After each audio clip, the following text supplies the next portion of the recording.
한 해를 마무리하고 있습니다. 오늘 송년 주일입니다. 언제 이렇게 시간이 갔는지 모르겠습니다. 하루하루 하나님과 동행하려고 애쓰며 살았는데 어느덧 이렇게 또 1년이 지나가고 있습니다. 오늘 송년 주일을 맞이하면서 우리는 어떻게 보내야 할까요? 우리가 해야 할 일이 무엇일까요? 저는 이렇게 말하고 싶습니다. 뒤를 돌아보고 앞으로 나아가기. 우리가 또 지난 한 해를 돌아보면서 우리에게 베풀어 주신 그 은혜에 감사하고 그렇게 하나님께 찬양하고 예배하면 좋겠습니다. 또 더불어서 또 우리의 삶을 돌아보면 좋겠습니다. 잘 살았는지, 무엇보다도 우리가 주님 안에서 더욱 성장했는지 다시 한번 돌아보면 좋겠습니다. 부족한 것들 또 주님 앞에 내려놓고 회개하고 더 나은 내년, 내일을 위해서 앞으로 나아가는 오늘이 되면 좋겠습니다. 그래서 우리가 이제 좀 한 해를 돌아볼 텐데요. 우리가 영적으로 우리의 상태를 또 점검하는 시간이 되면 좋겠습니다. 뒤돌아보기 위해서 우리가 던져야 할 질문 여러 가지가 있겠습니다만 오늘은 딱 한 가지에만 집중하도록 하겠습니다. 우리가 1년 동안 얼마나 성장했는지 우리 이렇게 뒤를 돌아보면서 우리 자신을 또 들여다보면 좋겠습니다. 여러분들 얼마나 성장하셨습니까? 여기서의 성장이란 육체적인 성장을 말하는 건 아니겠죠? 네, 영적으로 얼마나 성장하셨습니까? 우리는 늘 새해를 시작할 때마다 그러한 성장을 바라면서 시작합니다. 올해도 주님을 더 닮아가겠습니다. 주님 안에서 더 성숙해지겠습니다. 더 자라가겠습니다. 이런 성장의 소원을 가지고 시작합니다. 그러면 반드시 1년을 다 보낸 후에는 우리가 점검해 봐야 합니다. 잘 지냈는지, 또 얼마나 성장했는지. 오직 사랑 안에서 참된 것을 하여 범사에 그에게까지 자랄지라. 그는 머리니 곧 그리스도라. 우리가 이 땅에서 신앙생활을 한다는 것은요, 주님을 더 닮아가는 시간을 보내는 것입니다. 매일매일을 더 주님 닮아가도록 주님께 더 나아가고 주님과 같아지기를 위해서 더 자라가는 것이 우리 신앙의 목표입니다. 그렇다면 올 한 해 우리는 얼만큼 컸을까요? 우리 공동체적으로도 돌아보면 좋겠습니다. 제가 여러분들에게 비전을 이렇게 드렸습니다. 모이자, 나누자, 성장하자. 결국은 성장이 목표였습니다. 우리가 더 잘하는 것입니다. 영적으로 더 자라가는 것이 목표였고, 그러기 위해서는 열심히 우리가 함께 모여야 했습니다. 혼자서 크는 것이 아닙니다. 혼자서 자라가는 것이 아닙니다. 하나님께서 그리스도의 몸된 공동체를 우리에게 주셨고, 이 공동체 안에서 서로가 서로를 날카롭게 하며 또 서로를 키워가며 자라게 하는 것입니다. 그래서 우리의 삶을 나누고 우리의 고민을 나누고 짐을 나누면서 우리 함께 자라가자, 그렇게 시작했는데 어떻습니까? 우리 공동체 성장한 것 같습니까? 네. 감사하게도 우리 구역 모임이 시작되었습니다. 오랜 소원이었는데요. 구역 모임 이제 시작을 좀 준비하느라 오래 걸렸지만 구역 모임 시작되었고, 이렇게 한 달에 한 번씩 여러분들 지금 잘 모이고 계신 것으로 알고 있습니다. 이전에 나누지 못했던 그런 시간들을 여러분들 보내고 계신 줄 압니다. 그렇게 나누면서 또 서로의 짐들을 함께 지어가면서 우리는 함께 자라가는 것입니다. 앞으로 또 내년에도 그렇게 더 우리 모이기를 힘쓰면서 또 우리의 삶을 나누고 또 우리 함께 기도하고 그렇게 자라가면 좋겠습니다. 우리의 영적인 성장을 좀 측정하려면 좀 기준이 필요합니다. 무엇을 보고 우리는 영적으로 성장했는지 알 수 있을까요? 오늘 말씀은 이것을 이렇게 말하고 있습니다. 24절 25절입니다. 누구든지 나의 이 말을 듣고 행하는 자는 그 집을 반석 위에 지은 지혜로운 사람 같으리니 비가 내리고 창수가 나고 바람이 불어 그 집에 부딪히되 무너지지 아니하나니. 성숙한 신앙이란 무엇일까요? 영적으로 성장했다라는 것은 무엇일까요? 오늘 예수님의 말씀에 따르자면 그것은요, 역경 속에서 견디는 능력이라고 볼 수 있습니다. 그 능력이 더 커졌으면 더 잘한 것입니다. 비가 내립니다. 창수가 납니다. 바람이 붑니다. 우리의 삶 속에 역경 없는, 고난 없는 분들은 안 계실 것이라고 생각합니다. 정도의 차이만 있을 뿐 늘 우리는 그러한 시련과 고난과 고통을 피할 수가 없습니다. 문제는 좋은 신앙생활이라는 것이 이런 문제없는 삶이라고 우리는 오해합니다. 그렇지 않습니다. 문제는 늘 따라옵니다. 그런데 그 문제 속에서, 그 고난 속에서 흔들리지 않느냐, 얼마나 굳세느냐, 이것이 신앙의 성숙도를 말해줍니다. 영적으로 자랐다, 우리가 영적으로 더 성장했다를 보려면 내가 예전보다는 어려운 일이 내 눈앞에 있어도, 어려운 일을 만나도 좀 더 잘 견디게 되었다. 그랬으면요, 우리는 잘한 것입니다. 더 성장한 것입니다. 만약 예전에는 잘 견뎠는데 잘 못 견디고 있다, 그러면요, 우리는 지금 후퇴하고 있는 중입니다. 예수님은요, 우리에게 그렇게 말씀하십니다. 비가 내립니다. 창수가 난다. 바람이 분다. 그러나 내 위에, 예수님이라는 반석 위에 서 있는 사람은 무너지지 않고 흔들리지 않는다. 좋은 신앙이라는 이런 신앙입니다. 역경 속에서 견딜 줄 아는, 그 역경을 잘 헤쳐나가는 신앙입니다. 요즘 이 심리학에서 자주 사용하는 말이 있습니다. 들어보셨을 것 같습니다. resilience라는 말입니다. 혹시 들어보셨습니까? resilience. 심리학 용어인데 사실은 원래 이 단어는 물리학 용어라고 할 수 있습니다. 어떤 물체가 땅에 떨어졌을 때 튀어오르는 정도, bouncing back 하는 어떤 이 힘, 이것을 이제 resilience라고 합니다. 왜 이것을 이제 심리학적으로 이렇게 자주 사용하냐면요, 지금 우리에게 필요한 것이 이 resilience라는 것입니다. 누구나 다 바닥을 칩니다. 고난을 만납니다. 역경을 만납니다. 그런데 어떤 사람은 resilience가 강해서 잘 돌아옵니다. 회복됩니다. 그런데요, 이 resilience가 약한 사람은 어떻게 될까요? 그냥 바닥에 머무르게 되는 것이죠. 튀어오르는 힘이 없습니다. 회복하는 능력이 없습니다. 저는 이 spiritual resilience가 우리 신앙의 성숙도를 보여주는 지표가 아닐까 싶습니다. 우리가 잘 회복한다면, 그 능력을 가지고 있다면 우리는 영적으로 강하다, 성숙하다라고 말할 수 있을 것 같습니다.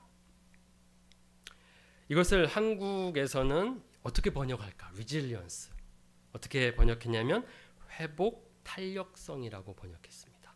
회복 탄력성. 조금 어렵게 들리지만 이 표현보다도 다른 좋은 표현이 없는 것 같습니다.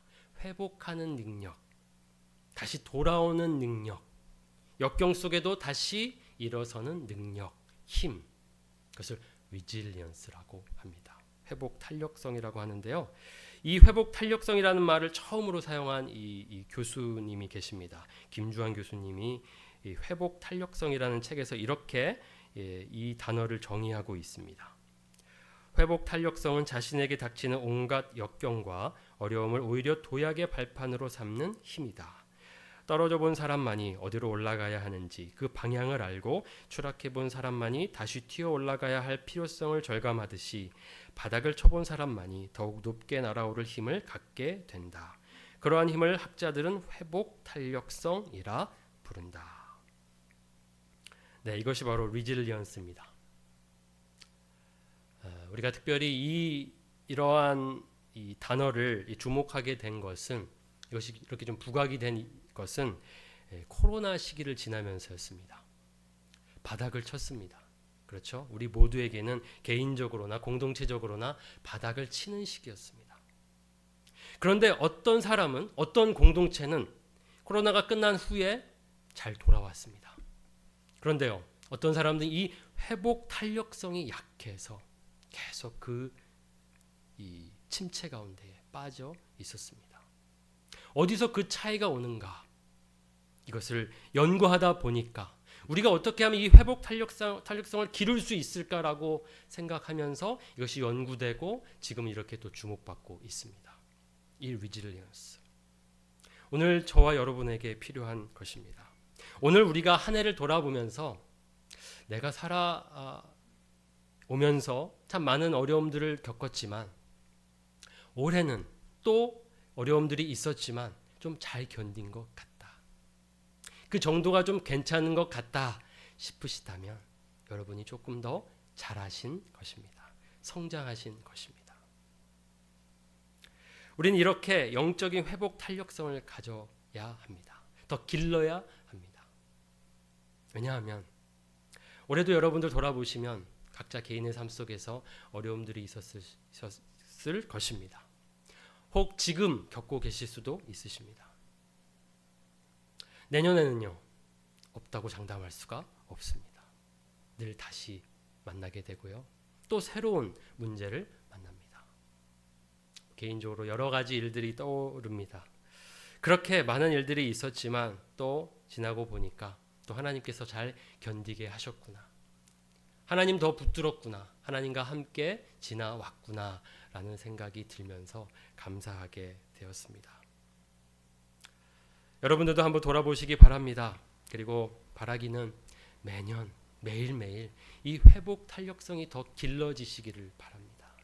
더 그래서 커져서 어떠한 일을 만나도 두려워하지 않고 흔들리지 않고 무너지지 않고 다시 회복하는 저와 여러분이 되기를 원합니다.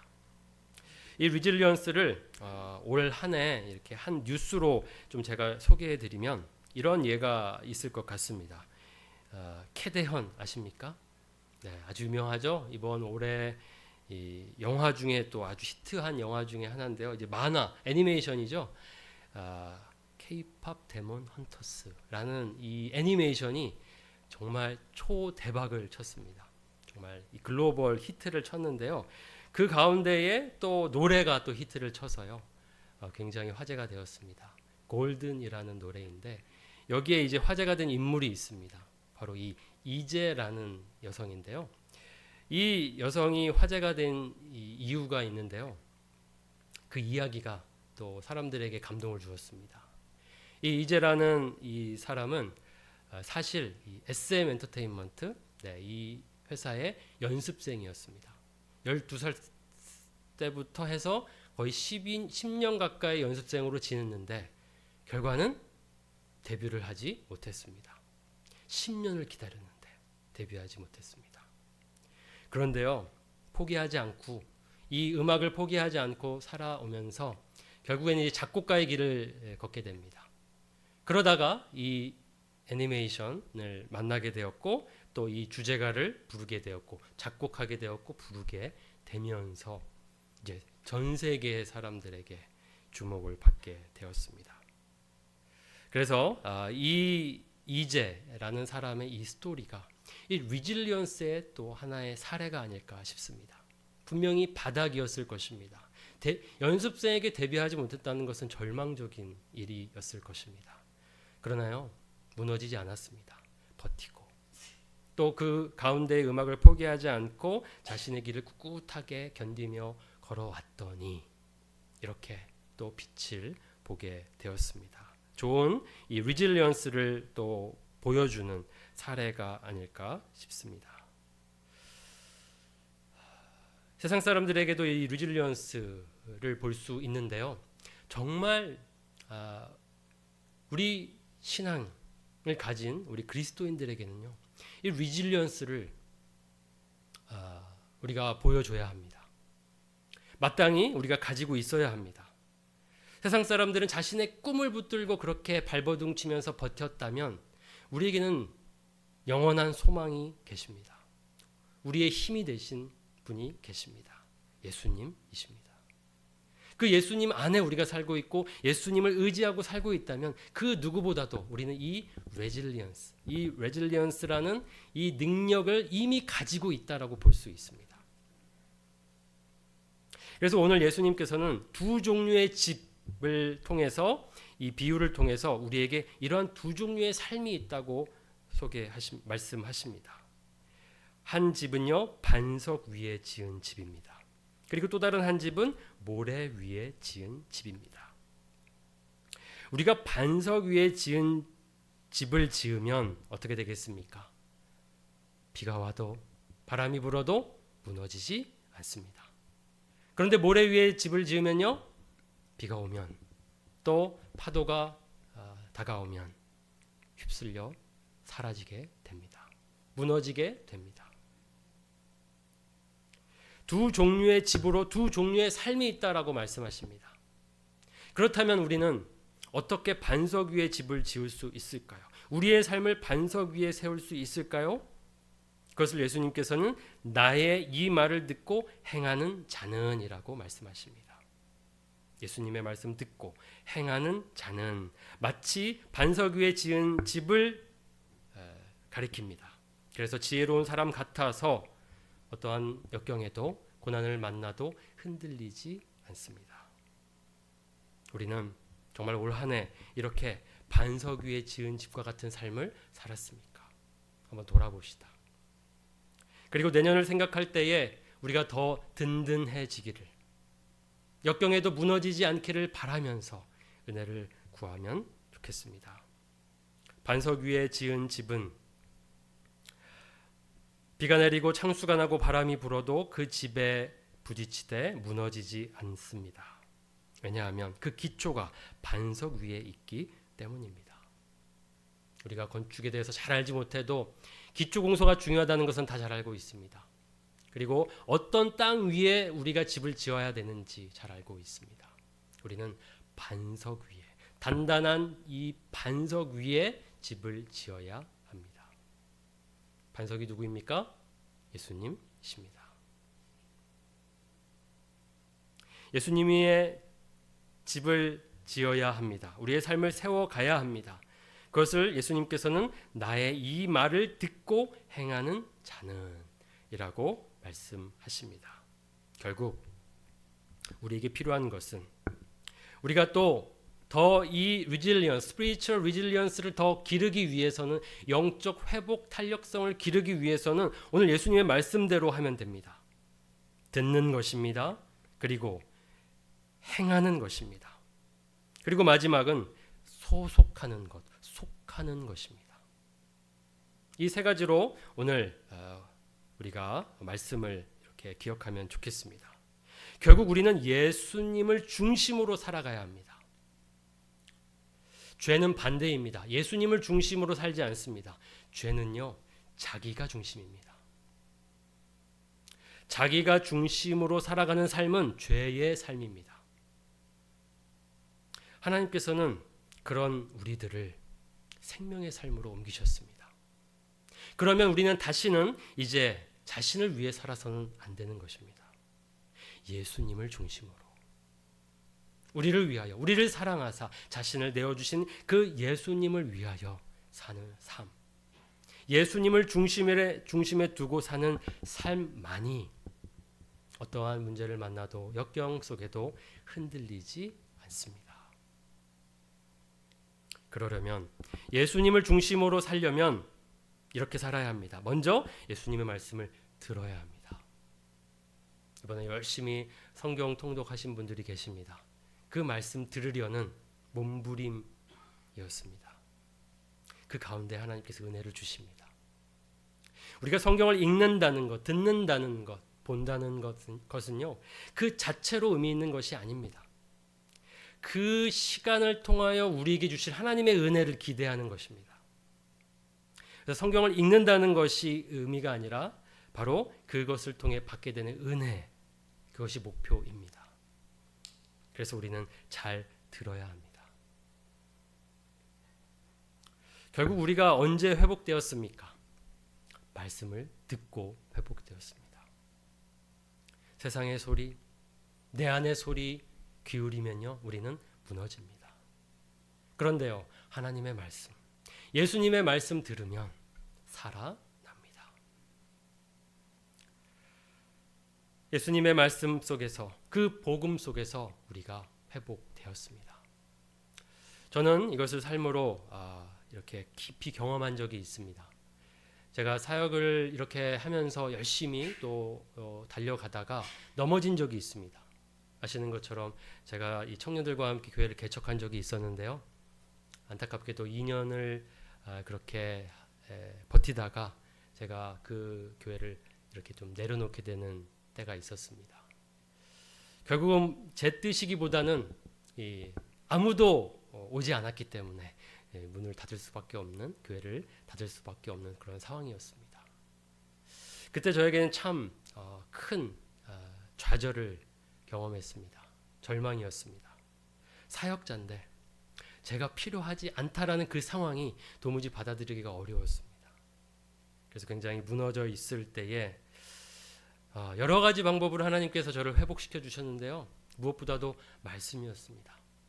그 가운데 제가 이제 내년에 함께 보려는 이 주님은 나의 제고봉, 이 묵상집이, 그 복음이, 그 안에 담겨진 그 복음이 저를 살렸습니다. 그래서 제가 여러분들과 또 나누고 싶었습니다.